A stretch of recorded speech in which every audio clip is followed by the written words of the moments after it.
¿Sabías que hay una película que lo tiene todo? Es decir, Laberinto de 1986, y te voy a dar 3 razones de por qué esta obra maestra de la fantasía sigue siendo una joya atemporal.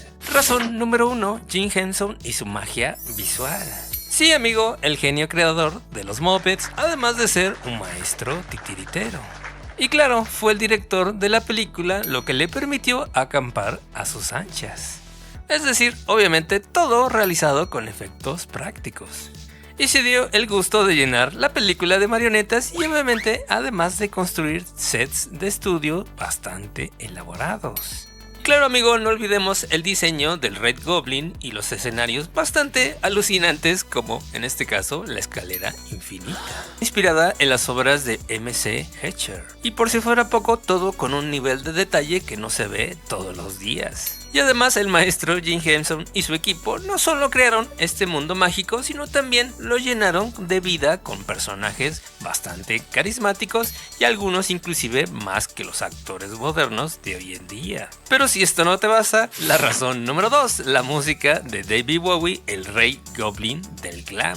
Sí, porque es una banda sonora que puedes cantar, bailar o obsesionarte con esa magia de David Bowie, quien no solo actuó con ese hipnótico personaje del Rey Goblin, sino también se encargó de componer las canciones, y vaya que canciones, como Magic Dance o la canción de As the World Fall Down y With You, que además de ser joyitas musicales también capturan perfectamente la esencia mágica y extravagante de esta película. Pero amigo, si no te convenció todavía, la razón número 3 seguramente lo hará, que es precisamente la trama, que fue sorprendentemente profunda. Porque amigo, si creías que esta tan solo era una película de fantasía para niños, pues realmente no fue tan así. A primera vista parece la clásica historia de una joven, en este caso Sarah, interpretada magistralmente por la siempre guapa Jennifer Connelly. Que la verdad, amigo, ella en sí es otra joyita más de esta película, a la cual recuerdo perfectamente cuando vi esta película y era un niño allá como unos 7, 8 años y me dije, oye,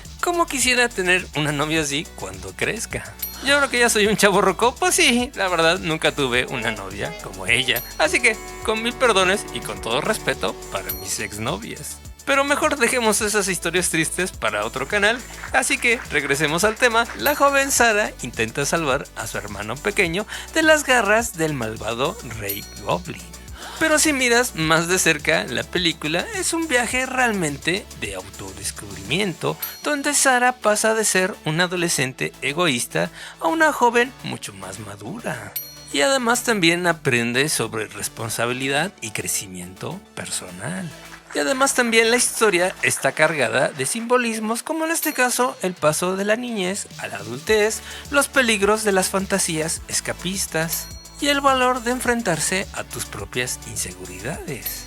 Así que como ves, amigo, realmente es una historia mucho más rica, compleja de lo que parece en la superficie.